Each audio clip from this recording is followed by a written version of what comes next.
while. It's Darvin Ham. We got Natalie here joining the party. We're going to end the show with a bang.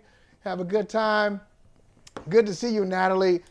Vinny, I'll start with you, and then Natalie, jump in here. Darvin Ham said a lot in that clip. Some of it's obvious. Some of it is like, well, okay, you got these three big-time guys, first-time Hall of Famers. You just mentioned one of them's coming off the bench. That's a problem in itself. What did you make of Darvin Ham's comments? Hey, you know there's something called tough love, right? And tough love usually means people just being like brutally honest and being all that extra. Darvin Ham actually gave some love in that. He was giving some love, a little bit of sugar to the media there. He was being honest. He was being completely honest that, hey, we don't have to trade for Buddy Hield and Miles Turner, and they're going to save the day. Stop asking to talk to Rob Pelinka every other day and asking if he's going to trade Russell Westbrook. We go as our three max players go. If LeBron doesn't play like a top 7 player, if AD doesn't play like the way he plays, if Russell Westbrook doesn't give you the best of the rest that he has left, we don't have a chance. And by a chance, I mean we don't have a chance of barely making the play-in. They're not going over the cap. Nobody's coming to save them. I thought it was downright refreshing because that's not something you would have heard from Frank Vogel last year. I felt like Darvin Ham. What did we talk about in the first segment? Strong black man, right? Dishing out the truth. Didn't we say that? Strong black man coming to clean up. When all other options failing, you hire the brother and you tell the brother to clean it up. And there's Darvin Ham with his broom and dustpan telling y'all why y'all making this mess. Yeah, I don't know. I kind of thought he said a lot of nothing, to be honest. I mean, he answered the questions and he's like, oh yeah, we could all be better. I mean, it was a way not to really like throw anyone under the bus. And I don't know that you can. It's not really his fault. He was brought in to fix something that I don't know is fixable. So I think he did a good job in the presser, but I don't really think he told us that much. LeBron hasn't been playing well despite like what he has going on. Like, he's not playing well right now. Russ has embraced his role. He's actually been playing better. Anthony Davis, we know he's managing injuries, but the three don't seem to work together, and like their roster construction is a problem. So even if Buddy Hield isn't coming in to save the day, they do need to make changes to that roster however they can make it. And if they don't, I mean, regardless, whether they do or don't, like Vinny's right. Like, they're not going anywhere anyway this year. So, but yeah, it kind of goes back to what Vinny was saying earlier in the show when you guys were talking about football. But I think with coaches, I just wish Darwin got like a better situation to go into, because I actually don't think the Lakers is an ideal situation for him as a black coach. Yeah, but you know, I'm telling you, most of these coaching in the NBA is completely different too. Coaching in the NBA, all of those jobs are, I mean, outside of the Warriors, right? Warriors and maybe a couple other franchises. That ain't no easy coaching job, in case you haven't noticed what's been going on over there. I would tell you this, and you guys, well, I mean, you cover the league, but I would say a basketball fan who rates themselves a 7.5 out of 10. If I said to that fan, name 20 coaches in the league without Google, I don't know if they can do it. I mean, it's just so much turnover. I'm going to ask you this, though. I mentioned the Warriors, and I know, Nat, you can talk about a lot more than the Warriors, but let's talk about Steph. Okay. Who put up 47 last night. Great numerology, because I think the Warriors are now 4 and 7. Yeah. Look at that. Look at that. Natalie, that was some Boston shade. You just missed that one. That is some Boston shade from Michael Hollywood. Go ahead, I love Steph. That's okay. I love Steph. Yeah, no. Got that chip, got that ring. Nobody's laughing. You got the ring. There's a ring in San Francisco. There's not one in Boston. So you got the last laugh. But anyway, what did you see last night from Steph that maybe you hadn't seen earlier in the year?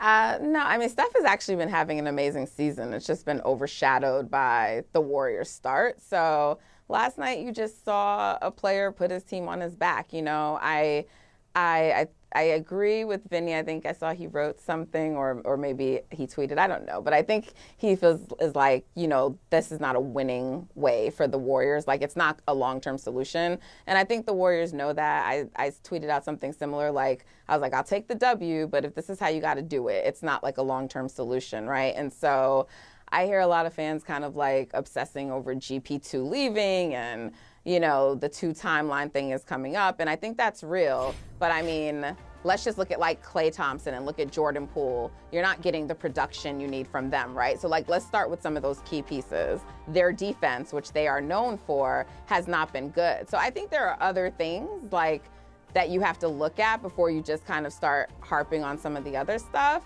And those are real things to fix. So, I mean, you saw like Steph he got a tech last night. You've seen him being more aggressive with some of the rookies. He was like yelling at Moody. You're seeing it come out of him. And I think, he's going to do what he has to get them back where they need to be. But, I think that they can do it. So nothing surprising from him. 47, 8 and 8, I think it was. No turnovers. Woo. So, he's having a 50-40-90 season right now, which is crazy. It's still very early, but he's playing incredibly right now. And it means nada right now. Yeah, that I agree. Is the crazy part. It doesn't, and that's no shade to Steph at all. It just shows, that defending a title when you don't have Kevin Durant is really, really hard. No, that's what I think that is. Oh, boy. They've already done a title without Kevin Durant. So, but defending it. I said defending a title when you don't have Kevin Durant. It's really hard. And guess what? Life being Kevin Durant ain't so grand right now either. You know what I mean? So everybody can get a shrapnel of something. And I think it shows this, too, to be perfectly honest. They won that title last year with very little contributions from their young guys. It happened in spots. Right. And I think you have to be all in.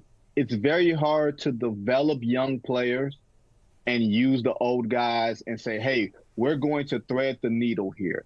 We're going to give the young guys some playing time and allow them to grow and make mistakes while also saying, hey, veterans, you guys got to go and defend the title. It's like there's 2 different teams with 2 different objectives there. Okay. Young guys develop, old guys win. There's teams that have everybody on the same objective as winning and don't come out on top. So I think at some point, maybe you have to make a choice. I think Steve Kerr talked about it a little bit, talking about changing the rotations and everything else. But here's the other part of it, too. You always hold the carrot up for young players about winning.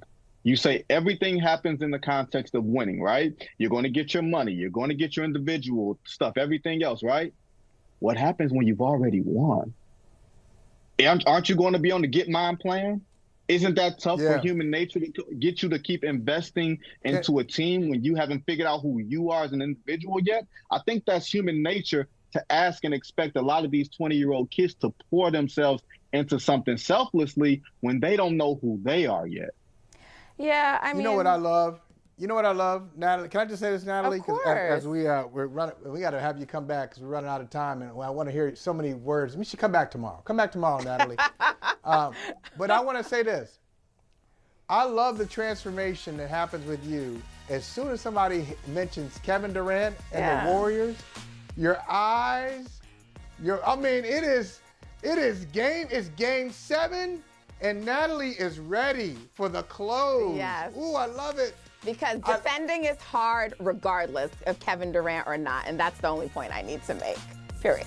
Oh, it is triggering. She wants to pretend that he didn't exist. KD. Love both of you. Gotta come back tomorrow. Come back tomorrow. See you. Hey, thanks for watching Brother from Another on YouTube. Make sure you hit subscribe before you leave, and be sure to watch us 3 to 5 p.m. Eastern Time on Peacock. Appreciate you.